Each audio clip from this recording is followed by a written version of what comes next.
Good afternoon everyone. Business study में हम जितना भी अभी तक कंप्लीट कोर्स कर चुके हैं वो आपके रजिस्टर में रेगुलरली आप लिखते रहिए। जितना भी आपका लिखा हुआ है उसकी कॉपी आप मुझे चेक करवाइए। यदि आप स्कूल आ रहे हैं तो लेकर आइए, और यदि आप घर पे ही हैं, ऑनलाइन ही पढ़ रहे हैं, तो आप कॉपी की फ़ोटोज़ मुझे सेंड कर दीजिए। जितना हम कंप्लीट कोर्स कर चुके हैं एक बार उसके चैप्टर्स के नाम और उसका रिवीजन देख लेते हैं। फर्स्ट चैप्टर है nature and significance of management, second principle of management, third business involvement, fourth planning, fifth organisation, sixth staffing and seven directing. इस प्रकार जब हमारे डायरेक्टिंग तक कंप्लीट चैप्टर हो चुके हैं, इनके सभी के ऑब्जेक्टिव टाइप क्वेश्चंस जितने भी दिए हुए हैं पीछे, उन सभी को आपको बहुत अच्छे से सॉल्व करना है। एक एक ऑब्जेक्टिव को आप विशेष रूप से ध्यानपूर्वक करें, क्योंकि हो सकता है कि वो ऑब्जेक्टिव आपको एग्जाम में भी आ जाए। तो जो 30 मार्क्स के हमारे ऑब्जेक्टिव का पैटर्न चेंज हुआ है, आप सभी को ये बात पता होगी। बोर्ड एग्जाम ने 30 मार्क्स ऑब्जेक्टिव टाइप के लिए दिए हैं क्वेश्चंस के लिए, और 70 मार्क्स के दूसरे जो क्वेश्चंस आएंगे वेरी शॉर्ट और लॉन्ग आंसर। तो इसलिए आपको सभी तरह से पूरे क्वेश्चंस को अच्छे से प्रिपेयर करना है। 7 चैप्टर के भी जो मैंने कल आपको करवाए थे ऑब्जेक्टिव टाइप क्वेश्चन, वो भी मैंने आपको करने के लिए कहे थे। कल ही आपको ये सब कार्य करना था। जितने ऑब्जेक्टिव आप कर चुके हैं उन्हें आप अपने रजिस्टर में नोट करें, और इस तरह से आपका रिटर्न वर्क भी होगा और आपकी लर्निंग भी होगी। अब हम जो नया चैप्टर स्टार्ट करेंगे वो है चैप्टर 8 कंट्रोलिंग। समय समय पर मैं आपको जितने भी चैप्टर हमारे हो चुके होते हैं उनका रिवीजन भी करवाती हूँ। जो आपको लर्न करना है वो भी रेगुलरली बताती रहती हूँ। तो आप अपनी स्टडी कंटिन्यू रखिए और लर्निंग करते रहिए। लर्निंग की जब भी आप वीडियो बनाते हैं मुझे ज़रूर सेंड कीजिए। तो आइए अब हम चैप्टर 8 देखते हैं कंट्रोलिंग। इसका इंट्रोडक्टरी या प्रारंभिक। कंट्रोलिंग जो होता है मतलब नियंत्रण करना, यह मैनेजमेंट की प्रोसेस का लास्ट पॉइंट होता है। जब हमने मैनेजमेंट की प्रोसेस को फर्स्ट चैप्टर में स्टार्टिंग में देखा था तो उसमें हमने सारे पॉइंट को एक बार सीक्वेंस में देखा था। सबसे पहले प्लानिंग किया जाता है, ऑर्गेनाइजेशन, फिर स्टाफिंग, फिर डायरेक्टिंग, और फिर मोटिवेशन और कंट्रोलिंग। जिस तरह से कोऑर्डिनेशन भी इसका एक पॉइंट है जो फर्स्ट चैप्टर में अभी हमने छोड़ा हुआ है। तो ये जितने भी सीक्वेंस में हमारे पॉइंट्स आते हैं जो हमारी मैनेजमेंट की प्रोसेस के हैं, उसके एक एक पॉइंट को इंडिविजुअल एक एक चैप्टर के रूप में भी हमने पढ़ लिया है। तो उसी सीक्वेंस में, उसी क्रम में कंट्रोलिंग भी है, मतलब नियंत्रण है। तो इसका हम प्रारंभिक देखते हैं। Controlling is the last but the most important functions of management. Objective of an enterprises are determined first and plan are made accordingly. According to plan, an organization is made and various staff is recruited. Managers motivate all their people to achieve the organizational goals. He directs and leads them. Through controlling, a manager tries to know whether the task is being accomplished as planned or not. In the process, if he notices any difference, deviation at any stage of performance, he takes necessary corrective action to ensure that the work is done in accordance to plan. In short, it can be said that in the process of control, the manager prepares a plan, makes out necessary preparation to put the plan into action, and then keep a watch to make sure that the things progress in the direction laid down in the plans. Means controlling एक last point होता है जो हमारी management की process है। वो सारे important functions जो हैं उनमें सबसे लास्ट है कंट्रोलिंग, मतलब नियंत्रण करना। नियंत्रण करना मैनेजमेंट की एक ऐसी प्रोसेस होती है जो जितने भी लक्ष्य हमने निर्धारित किए हैं, जितने भी हमने प्लान्स किए हैं उन सबको फुलफिल करना और जिसके अंडर में रह करके कार्य करना वो कहलाएगा कंट्रोल। जो भी हमारी प्लानिंग है, जो हमने उसके ऑर्गेनाइजेशन की स्ट्रक्चर को बनाया है उस प्लानिंग के अकॉर्डिंग, और जितने भी एम्प्लॉयज़ उनको हमने एम्प्लॉयमेंट दिया है या उनको हमने स्टाफिंग की है, नियुक्ति की है, और मैनेजमेंट के द्वारा सभी एम्प्लॉयज़ को जो हमारा गोल होता है उसे प्राप्त करने के लिए जो प्री डिटरमाइंड हमारा गोल है उसको हम अचीव करें, इसलिए हम मोटिवेट करते रहते हैं। और सब जो एक मैनेजर होगा या लीडर होगा उसके ही गाइडेंस में उन्हें उस प्रोसेस को पूर्ण करवाना होता है। जो कंट्रोलिंग होता है उसके माध्यम से मैनेजमेंट को यह जानना होता है या वे दूसरों को समझाने का प्रयास करते हैं कि योजना के अनुसार या प्लानिंग के अकॉर्डिंग हमारा वर्क कंप्लीट हुआ है या नहीं, मतलब पूरी प्रोसेस उसके अकॉर्डिंग चल रही है। तो यदि उसके अकॉर्डिंग ही चल रही है तो निश्चित रूप से हमारे बिजनेस ग्रोथ कर रहा है या उसमें उन्नति हो रही है, और यदि नहीं तो इसमें जो भी हम आवश्यक सुधार करना चाहें, जो भी करेक्टिव एक्शन हम लेना चाहें वो हमें लेना चाहिए। जो हमारा कंट्रोलिंग होगा उसके अभाव में हमारा प्लानिंग का कोई वैल्यू नहीं होती है, इसका कोई महत्व नहीं रह जाता। इसलिए जो मैनेजमेंट की प्रोसेस है उसमें कंट्रोलिंग का काफ़ी इम्पोर्टेंस होता है। अब हम देखेंगे इसका meaning and definition of controlling. Controlling is a basic managerial function which implies measurement and corrective of performance of subordinates to ensure that the predetermined objectives are accomplished. In the context of modern business, control refers to all those activities by which the operations of a business are guided and motivated to attain the predetermined goals. Controlling या नियंत्रण एक basic function के रूप में कार्य करता है जो कि हमारे बिजनेस में जितने भी हमने प्लान अपने किए हुए हैं, जितने भी हमारे गोल्स डिसाइड किए गए हैं उनको प्राप्त करने के लिए एक पावर या रचनात्मक शक्ति के रूप में कंट्रोलिंग वर्क करता है। नियंत्रण या कंट्रोलिंग से आशय इस बात का पता लगाना भी होता है कि सभी कार्यों का जो परफॉर्मेंस हो रहा है, जो उनका रिजल्ट निकल के आ रहा है वह हमारे प्री डिटरमाइंड गोल्स के अकॉर्डिंग ही है या नहीं। जो हमारी पहले से निर्धारित की गई योजनाएं हैं, लक्ष्य हैं, उनके ही अनुरूप कार्य हुआ है या नहीं।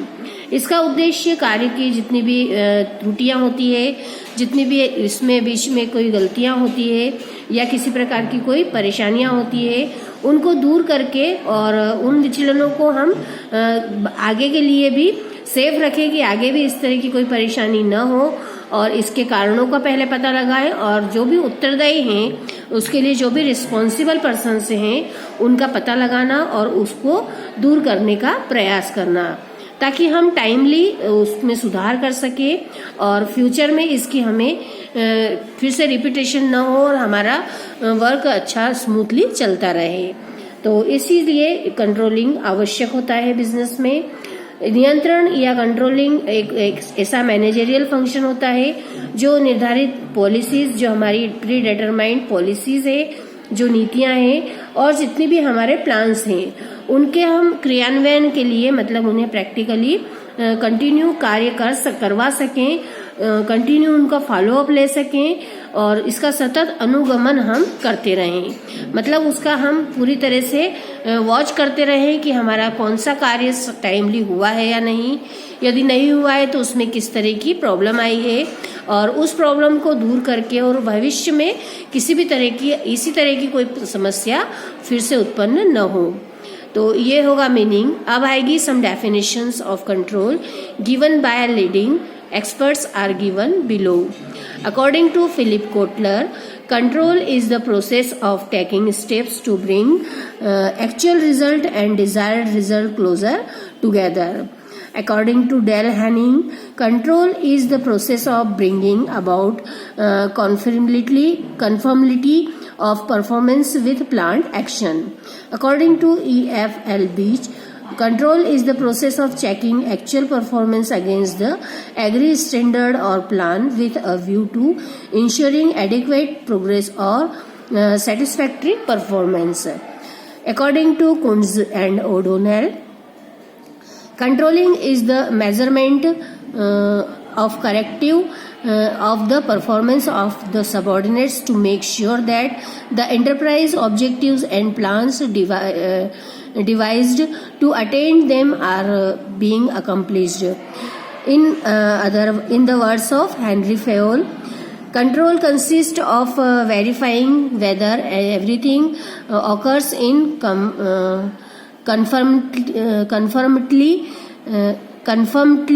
with the plans adopted, the instructions issued, and the principle established. It has for its object to point out weakness and errors in order to rectifying them and prevent recurrence.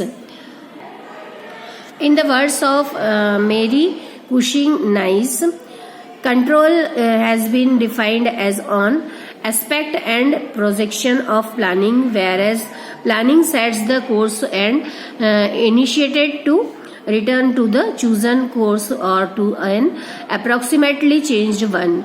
Control is the maintaining of balance in activities directed towards a goal or set of goals.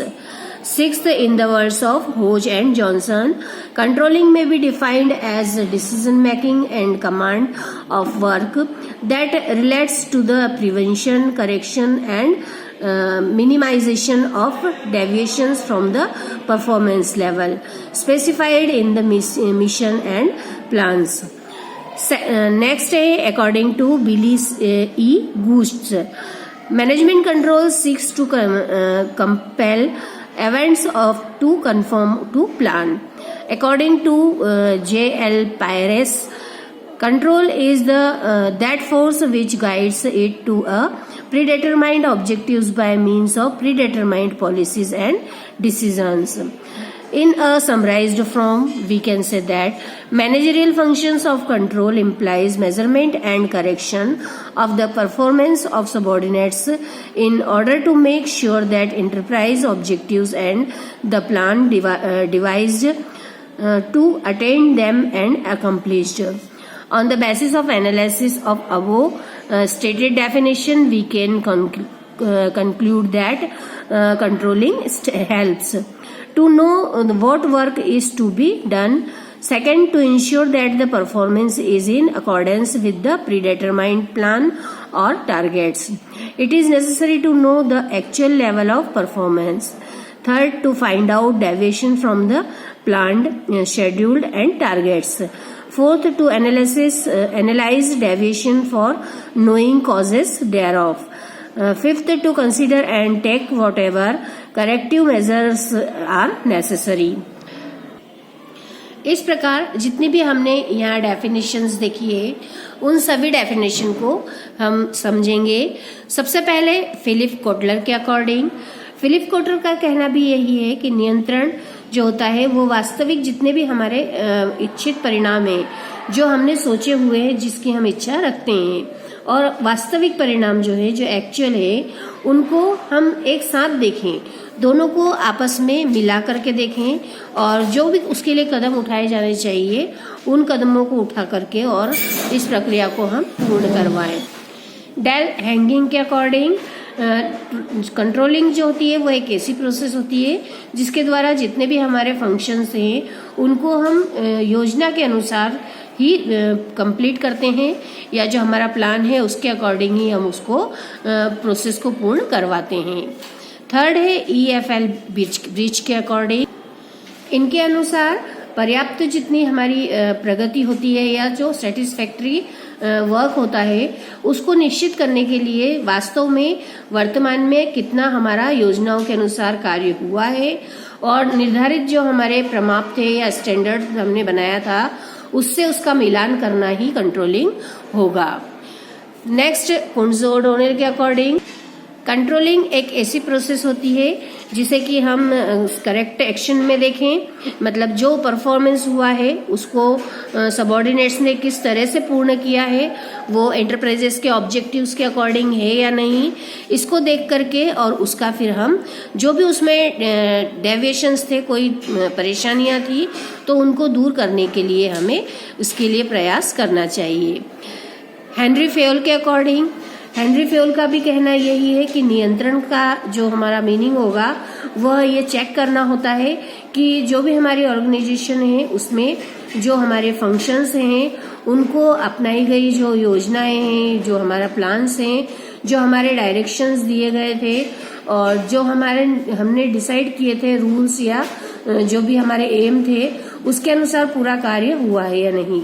इसका उद्देश्य भी जितने भी functions हैं, जितने भी कार्य हैं, उनमें कमजोरियां क्या रही और क्या एरर्स रही, उनका पता लगाना और कंफर्मिटी मतलब पूरी तरह से कंफर्म हो जाना कि हमने पूरी तरह से सही कार्य किया है और जो कार्य में कुछ दिक्कतें थी उनको इंस्ट्रक्शन के द्वारा इंस्ट्रक्शन हम इशू करें और उस कार्य को पूर्ण करवा सकें।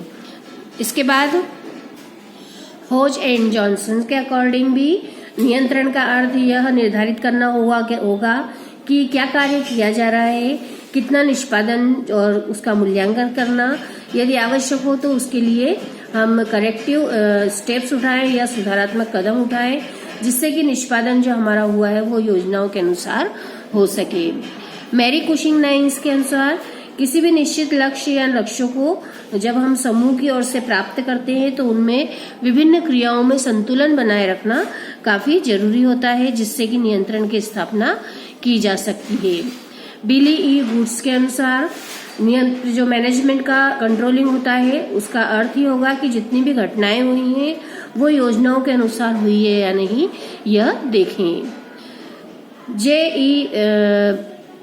पीर्स के अनुसार भी कंट्रोलिंग जो होगा वो एक ऐसा फोर्स होता है जो गाइड करता है जो हमने पहले से डिसाइड किए गए ऑब्जेक्ट्स हैं उनको किस तरह से प्राप्त करें, जो हमारी नीतियां हैं और जो हम डिसीजन ले रहे हैं वो भी इसी आधार पर होता है कि हमने किस तरह से कंट्रोलिंग किया है। इन सभी डेफिनेशंस को देखने के बाद जब समराइज किया जाता है मैनेजमेंट की जो फंक्शंस होते हैं कंट्रोलिंग, वह इस बात के लिए श्योर होते हैं कि जिन्होंने यह वर्क किया है वो पूरी तरह से मेजरमेंट किया हुआ हो, उसमें जो भी करेक्शन था वो हो चुका है, जो परफॉर्मेंस दी है सबऑर्डिनेट्स ने उन्होंने ऑर्डर के अकॉर्डिंग ही कार्य किया है और जो एंटरप्राइजेस के ऑब्जेक्टिव्स हैं उन्होंने पूरी तरह से अचीव कर लिया है या उसके अनुसार ही पूरी प्रोसेस को पूर्ण करवाया है। तो इन सभी डेफिनेशन के द्वारा जो कुछ बातें महत्वपूर्ण होती है वो यहाँ पर समझाई गई है कि कंट्रोलिंग जो होगा वो पहले से प्री डिटरमाइंड गोल्स होता है, मतलब पहले से निर्धारित किया जाना चाहिए और to know that work is done, complete work हो चुका है इस बात की पूरी पुष्टि होनी चाहिए। नियंत्रण जो होगा वो निश्चित उद्देश्यों को पाने के लिए ही जो जितनी भी एक्टिविटीज है उनका आपस में कोऑर्डिनेशन भी जमना आवश्यक है। जो कंट्रोलिंग होता है उसमें किसी भी प्रकार का अंतर या गलती यदि होती है तो उसके कारणों का एनालिसिस करना और उसके लिए जो भी रिस्पॉन्सिबल पर्सन है उनको उत्तरदायी ठहराना या उससे उसकी जवाबदेही प्राप्त करना। जो नियंत्रण होगा, कंट्रोलिंग होगा, वो मैनेजमेंट की जो डिसाइड की गई होगी पॉलिसीज उसके अकॉर्डिंग ही होना चाहिए और जितने भी परिणाम प्राप्त हुए हैं जो उसके रिजल्ट के रूप में हमारे सामने हैं उसको भी हम मेजरमेंट करके देखें कि हमने वह पूरे जो प्री डिटरमाइंड थे, मतलब पहले से डिसाइड किए गए थे, वही हमने प्राप्त किए हैं या नहीं। और उसके लिए जो भी यदि किसी तरह का डेविएशन हो या किसी भी तरह की यदि कोई बीच में तकलीफ या परेशानी हो तो उसके लिए करेक्टिव हम नेसेसरी जो भी एक्शन होती है वो लेकर के और उसमें सुधार करें। तो इस प्रकार से ये जो मीनिंग और डेफिनेशंस हमने देखी है इन सभी को आपको डेफिनेशन को पढ़ना बहुत अच्छे से है, लेकिन जो आपके लर्निंग करने की है वो 9 डेफिनेशन में से 9 और एक इन शॉर्ट मतलब समराइज की हुई इन 10 डेफिनेशन में से किसी भी 4 डेफिनेशन को आपको अच्छे से याद करना है। जब 4 डेफिनेशन आप याद रखेंगे तो आपके पास जो इसका मटेरियल होगा लिखने का वो काफ़ी अच्छा मिल जाएगा। और मीनिंग के रूप में आप इसके शॉर्ट में जो हमने पहले पैराग्राफ देखा है, इंट्रोडक्टरी भी देखा, उसमें से भी आप मीनिंग को समराइज कर सकते हैं, छांट सकते हैं और एक पैराग्राफ के रूप में आप अपने मीनिंग को भी प्रिपेयर करेंगे। तो इस प्रकार से मीनिंग एंड डेफिनेशन, जो ये पहला वाला हमारा एक क्वेश्चन बनता है, वो आपका कंप्लीट होगा। नेक्स्ट जो है इसका nature and characteristics of controlling, मतलब जो हमारे कंट्रोलिंग है या नियंत्रण है उसकी क्या विशेषताएं हैं या उसकी क्या प्रकृति है। तो इसे हम देखेंगे अब। First point, the controlling functions of management has the following characteristics. First point है controlling is a continue function. It involves continued measurement and review to actual performance and results. Corrective action is based on the review. Continue process मतलब लगातार चलते रहने वाली या सतत रहने वाली प्रक्रिया। तो नियंत्रण एक प्रबंध की ऐसी प्रक्रिया है जो कंटिन्यू रहती है, लगातार चलती रहती है। मीन्स इसकी आवश्यकता कभी भी समाप्त नहीं होती। कंट्रोलिंग सदैव किया जाता रहता है।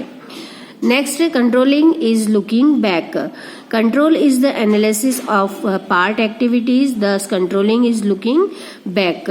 The shortcoming in the performance already done by various individuals and departments are assessed under the control process. Controlling का वर्क ही होता है कि वो जितनी भी पास्ट एक्टिविटीज हैं उन सबकी ओर ध्यान दे और जितनी भी हमने पीछे देखा है, जो हमारी कंट्रोलिंग की प्रोसेस में जो एक्टिविटीज कंप्लीट हो चुकी है उनकी जितनी भी कमियां हैं, शॉर्टकमिंग्स हैं, उन जिन लोगों ने अपने परफॉर्मेंस में कुछ कमियां छोड़ी है, उन सभी कमियों को पहले से ही वे नोट करके रख ले और इंडिविजुअली उन व्यक्तियों को, उस डिपार्टमेंट्स को इस बात को रियलाइज करवाएं या इस बात को बताएं कि उन्होंने ये इस समय तकलीफें थी तो इस समय इन्होंने ये कमियां छोड़ी है, लेकिन अब आगे से इस तरह की किसी भी तरह की समस्या को सुलझाने के लिए आप तत्पर रहें या तैयार रहें। तो इसका कार्य कंट्रोलिंग का वर्क ही होता है कि वे पुरानी जितनी भी कठिनाइयां हैं उनसे सीख लेकर के और उनको दूर करने का प्रयास करें। Third point, controlling is forward looking. Controlling is a forward looking function also. Controlling would have been meaningless if it cannot help to control the deviation in future because past cannot be controlled now. Corrective action taken in the controlling process helps us to prevent deviations in the future. They are preventive in nature. जिस प्रकार controlling का कार्य होगा, पीछे की जितनी भी समस्याएं हों उन्हें देख करके उनको सॉल्व करना और उसी तरह आने वाले मतलब जो समय के लिए, जो फ्यूचर के लिए हम क्या अच्छे से प्लान कर लें जो इन समस्याओं को हम उसमें पहले से दूर कर पाएं। इसलिए फॉरवर्ड लुकिंग भी होना कंट्रोलिंग का ही एक कैरेक्टरिस्टिक होता है, क्योंकि भविष्य के लिए भी योजनाएं तैयार करना और आने वाली जितनी भी समस्याएं उनके लिए पहले से ही तैयार रहना, आगाह होना, ये बहुत जरूरी होता है एक अच्छे मैनेजर के लिए। तो इसलिए जितनी भी परेशानियां हैं उससे सीख लेकर के और कंट्रोलिंग का एक सबसे महत्वपूर्ण कार्य यही होगा कि आने वाले समय में जो हमारे कार्य के लिए हमने प्रोसेस डिसाइड की है उसमें उन समस्याओं का कभी भी दोहराव न हो। जो पास्ट हुआ मतलब जो बीत गया उसके लिए हम कुछ नहीं कर सकते, क्योंकि उसमें जो गलतियां हुई उसको हम सुधार भविष्य में सकते हैं। इसलिए भविष्य का लिए या भूतकाल का नियंत्रण को हम ध्यान में रख करके भविष्य के लिए जो भी हम नीतियां या भविष्य में जो भी हम एम या हमारे गोल्स को जो हम प्राप्त करना चाहते हैं उसके लिए हम अलग से कुछ प्लान कर सकते हैं पिछला पास्ट से सीख लेकर के। इस प्रकार कंट्रोलिंग हम फ्यूचर का कर सकते हैं और वर्तमान को भी हम कंट्रोल में रख सकते हैं। सारी कंडीशंस को हम अपने फेवर में कर पाते हैं यदि हम पूरी तरह से सीख लेते हैं और कंट्रोलिंग में यदि हमारा पूरा ध्यान होता है तो। इसीलिए भविष्य के लिए हम कंट्रोलिंग की क्या प्रोसेस करें यह भी डिसाइड करने के लिए ही हम भविष्य की ओर देखते हैं और भविष्य में हम कंट्रोलिंग की प्रोसेस को और ज़्यादा अच्छे से मजबूत तरीके से पूर्ण करने के लिए तैयार होते हैं। Control is action oriented. Control employees takes corrective measures whenever required. Action is the essence of control. The purpose of control is achieved only when corrective action is taken on the basis of feedback information.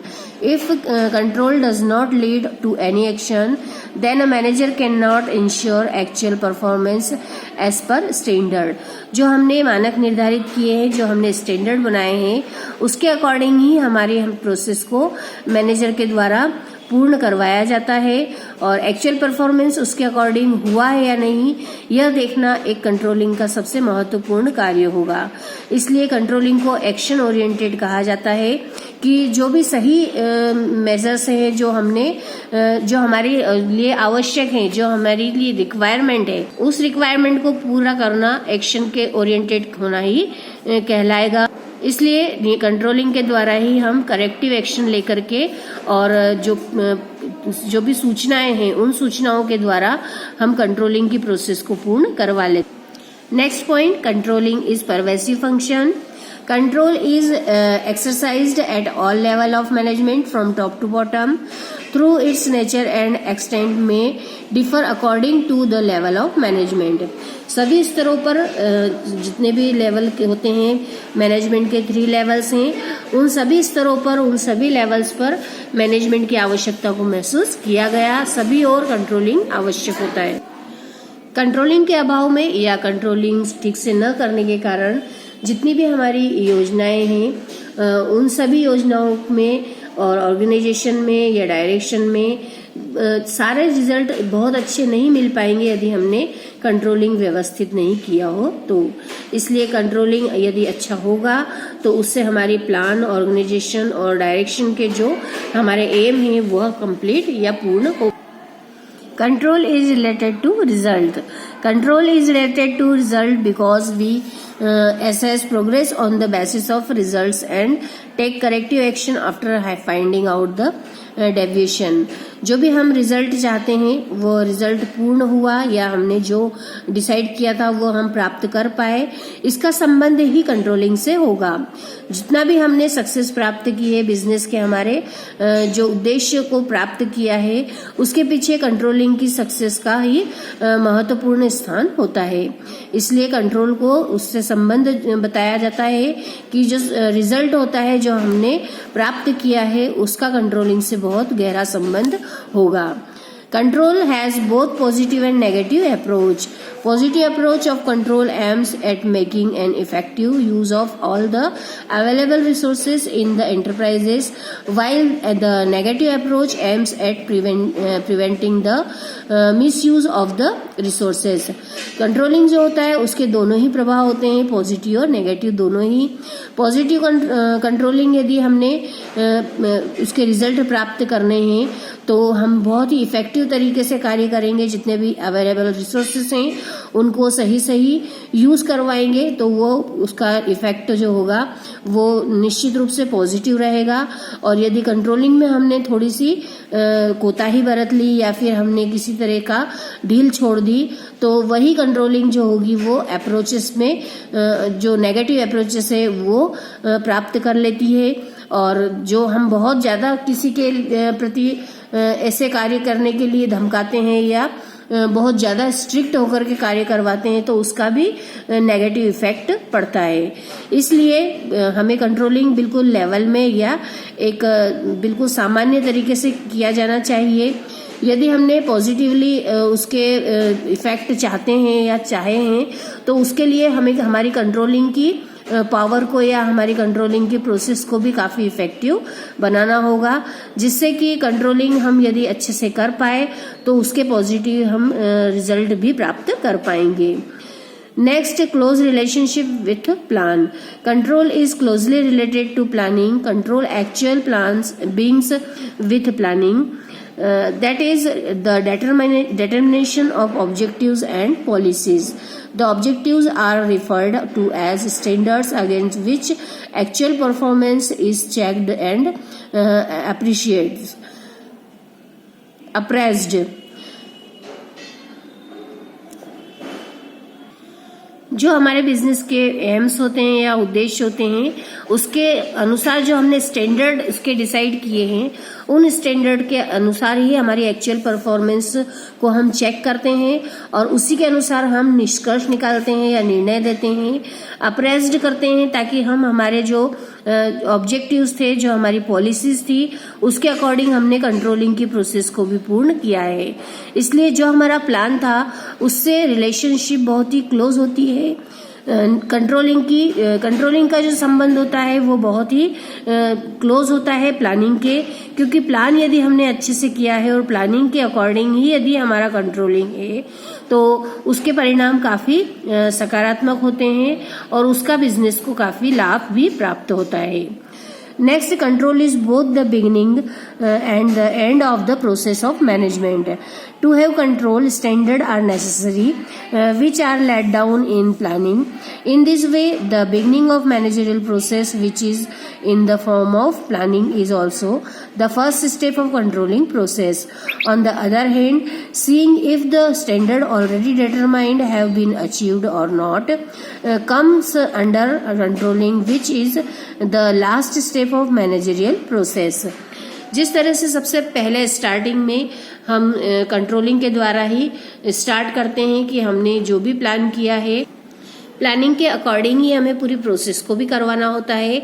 इसलिए controlling की establishment या control की स्थापना या नियंत्रण को हम सबसे पहले ही स्थापित कर लेते हैं, जिससे कि पूरी जो मैनेजमेंट की प्रोसेस है उसमें कंट्रोलिंग बनाए रखते हैं और उसके बनाए रहते हुए यदि हम हमारी सारी प्रोसेस को मैनेजमेंट की पूर्ण करवाते हैं तो फाइनली भी जब हम हमारे पूरे फंक्शंस कंप्लीट कर लेते हैं, उसके बाद भी पूरी प्रोसेस को देख करके यह पता लगाया जाता है कि हमने किस समय पे कौन से प्रोसेस को कंट्रोल किया था और उसमें हमें क्या पॉजिटिव इफेक्ट मिले थे, और उसी समय यदि हमने उसका सुधार किया है तो उसका भविष्य में दोहराव न हुआ हो और उसे हमने एक सही दिशा की ओर मोड़ दिया, क्योंकि हमने उसी समय उसको कंट्रोल में कर लिया। तो इसलिए सबसे पहली और लास्ट स्टेप भी कंट्रोलिंग की ही मानी जाती है जब मैनेजमेंट की प्रोसेस को किया जाता है तब। इस प्रकार से जितने भी इसके कैरेक्टरिस्टिक्स हैं, इन कैरेक्टरिस्टिक्स के आपको 6 पॉइंट, जो 9 पॉइंट्स दिए हैं, इनमें से एनी 6 को आपको बहुत अच्छे से लर्न करना है और लर्न करके और अपने रजिस्टर में लिखना है। इसे आप एक बार और पढ़िए और अच्छे से समझ करके ही आप इसे 6 पॉइंट को इसमें से सिलेक्ट करना है और 6 पॉइंट जब आप सिलेक्ट करेंगे तो उसको आपको अपने रजिस्टर में लिख करके और उसके नोट्स के माध्यम से एक क्वेश्चन आपका प्रिपेयर होगा। तो इस तरह से जब आप लर्निंग भी करते हैं तो उसकी वीडियोस बनाइए और उस वीडियो को ग्रुप पर सेंड कीजिए, जिससे कि आपकी ग्रेडिंग